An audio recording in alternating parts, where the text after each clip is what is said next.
വരെ ഇന്ന് മാർച്ച് 10 മഹാനായ ഖായിദ മില്ലത്ത് മുഹമ്മദ് ഇസ്മായിൽ സാഹിബ് 77 കൊല്ലം മുമ്പ് ഇതുപോലൊരു മാർച്ച് 10-നാണ് ജനാധിപത്യ ഇന്ത്യയിൽ മുസ്ലിം ലീഗ് എന്ന രാഷ്ട്രീയ പാർട്ടിക്ക് രൂപം നൽകുന്നത്.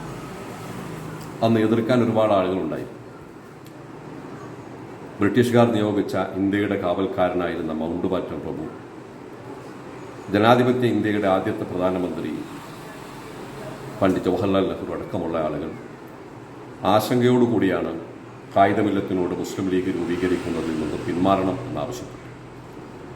പക്ഷേ ഈ ജനാധിപത്യത്തിൻ്റെ ഒരു സവിശേഷത, അത് അധികാരം ജനങ്ങളിലേക്ക് വരുന്നു എന്നതിൻ്റെ അപ്പുറത്ത് രാജ്യത്തിൻ്റെ നിയമനിർമ്മാണ സഭയ്ക്കകത്ത് ആർക്കാണോ ഭൂരിപക്ഷം, അവർ തങ്ങളുടെ ഭൂരിപക്ഷം ഉപയോഗിച്ച് തങ്ങളുടെ അധികാരം ന്യൂനപക്ഷങ്ങൾക്ക് മേൽ അടിച്ചേൽപ്പിക്കുന്നതും ഈ ജനാധിപത്യത്തിൻ്റെ പ്രത്യേകതയാണെന്ന് തിരിച്ചറിയണം എന്ന് ഖായിദ മില്ലത്ത് ആ കാലത്തെ ജനാധിപത്യ ഇന്ത്യയോട് സംസാരിച്ചത് അങ്ങനെയാണ്. അതുകൊണ്ട് തന്നെ ഇന്ത്യയിൽ ഒരിക്കലും ഇന്ത്യയിലെ മുസ്ലിങ്ങളടക്കമുള്ള ന്യൂനപക്ഷങ്ങൾക്ക് ഈ രാജ്യത്തിൻ്റെ ഒരു നിയമനിർമ്മാണ സഭയിലും ഭൂരിപക്ഷമാകാൻ ഭാഗ്യം ലഭിക്കാത്തവരാണ്. അതുകൊണ്ട് തന്നെ ഈ ജനാധിപത്യ പ്രക്രിയയിൽ അവർ ഒറ്റപ്പെട്ടു പോകുന്ന പശ്ചാത്തലമുണ്ടാകും. അങ്ങനെ ഒറ്റപ്പെട്ടു പോയാൽ അവരുടെ അവകാശങ്ങൾ, അവർക്ക് വേണ്ടി സംസാരിക്കാനുള്ള ആളുകളുടെ കുറവ്, ഇതൊക്കെ സംജാതമാകും.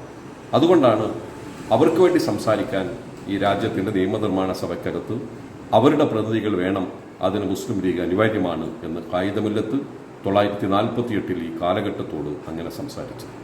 ഇന്ന് 77 കൊല്ലത്തിന് ശേഷം നമ്മുടെ രാജ്യം ഭരിക്കുന്ന ഭരണകൂടം നടപ്പിൽ വരുത്തുന്ന ഓരോ നിയമങ്ങളും മഹാനായ ഖായിദ മില്ലത്ത് പറഞ്ഞിടത്തേക്ക് കാര്യങ്ങൾ എത്തിക്കുകയാണ്. എത്ര ദാർശനികമായിട്ടാണ് ഖായിദ മില്ലത്ത് അന്ന് ഈ രാജ്യത്ത് മുസ്ലിം ന്യൂനപക്ഷത്തിനൊരു രാഷ്ട്രീയ പാർട്ടി വേണം എന്നാവശ്യപ്പെട്ടത്. മഹാനായ ഖായിദ മില്ലത്തിൽ നിന്ന് കേരളം അത് ഏറ്റെടുത്തപ്പോൾ ഇന്ന് ഇന്ത്യയിലെ എല്ലാ വിഭാഗം ജനങ്ങൾക്കും വേണ്ടി രാജ്യത്തിൻ്റെ നിയമനിർമ്മാണ സഭയ്ക്കകത്ത് സംസാരിക്കുന്ന, രാജ്യത്തിൻ്റെ പരമോന്നത കോടതികളെ സമീപിക്കുന്ന ഒരു പാർട്ടിയായി മുസ്ലിം ലീഗിൻ്റെ ജനപ്രതിനിധികൾ മാറിയപ്പോൾ മഹാനായ ഖായിദ മില്ലത്തിൻ്റെ വാക്കുകൾ അന്വർത്ഥമായിരിക്കും. 77 കൊല്ലത്തിന് ശേഷം തിരിഞ്ഞു നോക്കുമ്പോൾ ഈ രാജ്യത്തിൻ്റെ നിയമനിർമ്മാണ സഭകളിൽ നമുക്ക് കിട്ടിയ അവസരങ്ങൾ പരമാവധി ഒരു സമുദായത്തിൻ്റെ അവകാശങ്ങളും പിടിച്ചു വാങ്ങാതെ സ്വന്തം സമുദായത്തിൻ്റെ അവകാശങ്ങൾക്ക് വേണ്ടി നിലപാടെടുത്ത ഒരു രാഷ്ട്രീയ പാർട്ടി എന്ന് ചരിത്രം മുസ്ലിം ലീഗിനെ അവർ ആവർത്തിച്ച് പറഞ്ഞുകൊണ്ടിരിക്കുമ്പോൾ നമ്മൾ എത്ര ധന്യരാണ്.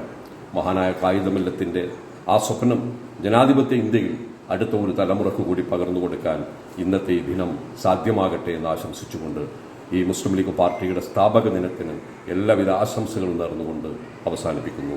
നന്ദി, നമസ്കാരം, അസ്സലാമു അലൈക്കും.